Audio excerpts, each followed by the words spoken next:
Hello? Good morning. Is Angela Taylor available? Yes, this is she. Good morning. Mark SWISTEK, Michigan City Police Department, returning your call. Yes, thank you so much. How can I help you? Actually, I have a couple questions about the MRAP vehicle, if you could please help me out. Okay. I'm just curious why you believe the force needs this type of vehicle, and exactly how many lives do you think it will save? Because the city is in no position to purchase a ballistic vehicle for us, which costs probably around $250,000 or more, and the opportunity came about for us to get one for free from the military surplus program, so we took advantage of the program. And I understand that, you do need training and you do need equipment. And I am all for that. Okay. I want you guys to be as safe out there as you possibly can be. And that's what this vehicle will do. It'll keep our personnel safe when having to transport them into an area maybe that we are taking gunfire from or possibly have to go in and rescue people from. Well, and the problem, though, that I see here is whenever you're dealing with a situation like this, of course, people aren't just going to, if power is presented to you or any kind of option is presented to you, of course, you're going to want to take it. And of course, in your mind, you would only use it for the best possible scenarios, which would mean saving officers' lives. I just feel that it's a slippery slope here because it is a military, you said it yourself, it's a military vehicle. Right, you understand that they were going to take these and more or less scrap them for scrap metal and destroy them, correct? Okay, well, there's still money in scrap metal. You do realize that, right? Sure there is, but we're taking advantage of a piece of equipment that costs the city nothing to acquire whatsoever. Of course. What is the underlying problem with us taking a vehicle that was for free? Well, of course you're going to take advantage of that. The problem is, if you look at the constitutional guidelines, you shouldn't have access to military-grade weapons. It actually is why the Posse Comitatus Act was invoked. And there's going to be 12,000 of these in our streets. And right now, I'd say, yes, Mr. SWISTEK, you are a good man. But I do feel that it could be used for purposes other than what it was intended for, and it has no business on our soil.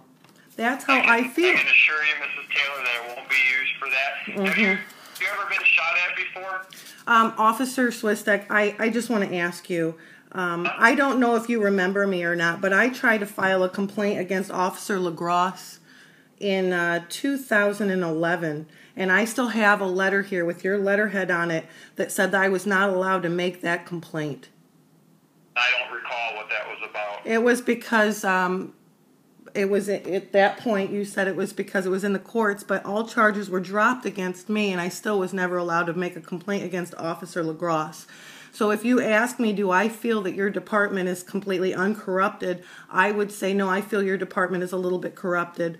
Also, I have been a lifelong resident, and I'm sure anybody that's been there for a lifetime has had plenty of interaction with other police officers. You know as well as I do that it's not always free from cronyism.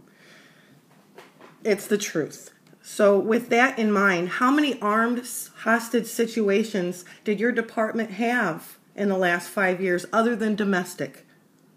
There's been quite a few situations that we could have used this vehicle in the past. Can you cite one? When you've been shot at, like myself in the past, having a vehicle like this is something that I would want in our arsenal for keeping our people safe, because the job I have as the superintendent of this department is to make sure our personnel are safe. And if I can use a vehicle such as this to transport people or to move people from one position to another to assure the safety that they go home at the end of the day, I'm good with that. I can assure you this vehicle will be utilized for what it's meant to be used for here at the department. Other than that, is there anything else I can help answer for you this morning?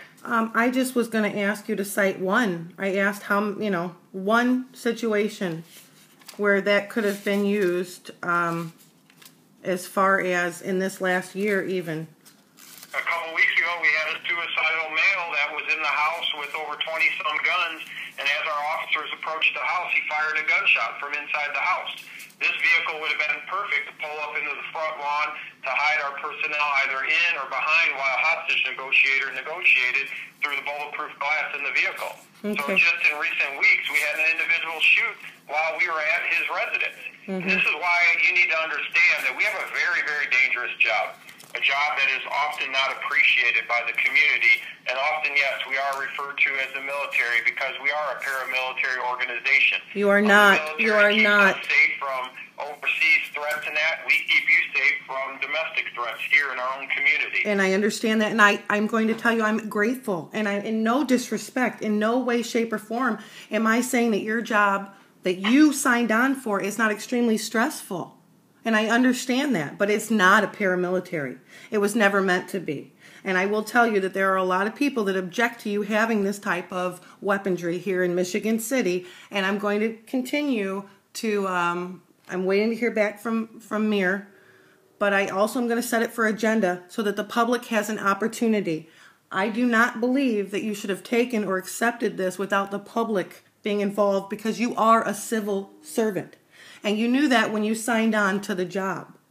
If you don't like your job or you think it's too dangerous, then you shouldn't have that job. But you definitely have no business having military-grade style weapons on our streets. Unfortunately. You probably know that a lot of the weapons that we have, our patrol rifles, are military-style weapons as well. That's how we protect you and every citizen of this community. So, okay, well, listen. We carry the same style weapons that they carry overseas in Iraq and Afghanistan. And so do the people. They're legal. They're legal. We sleep better at night under that very blanket of protection that we provide for you each and every day. And I will continue to do the utmost best for this community. So you do a good job, sir. Whatever campaign you would like, and get together whoever you would like to try and get the vehicle removed. But it's here to stay. It's going to be here. We're going to do some work on it. We're going to put our police decals on it. So it's here to stay, unfortunately. Well, we will have a say. And the people have a right to have their own say as well. And I think it's a little bit arrogant of you to say that it's going to stay without the people's permission. Well, it's going to, because I don't encourage the community to come into my office and tell me how to run the police department every day. I just ask that they entrust in the leadership that I have at the department, and I think that's shown over the past 3 years of reducing crime every single year, over 20% reduction in crime in 3 years. So other than that, like I said, that's what I'm entrusted to do while I sit in this office. Okay, well, our opinions differ. I totally agree, and we're entitled to disagree from time to time. So that's right. No problem with that whatsoever. I appreciate that. Okay, thank you, sir. You're welcome. Have a great day. You too. Bye-bye.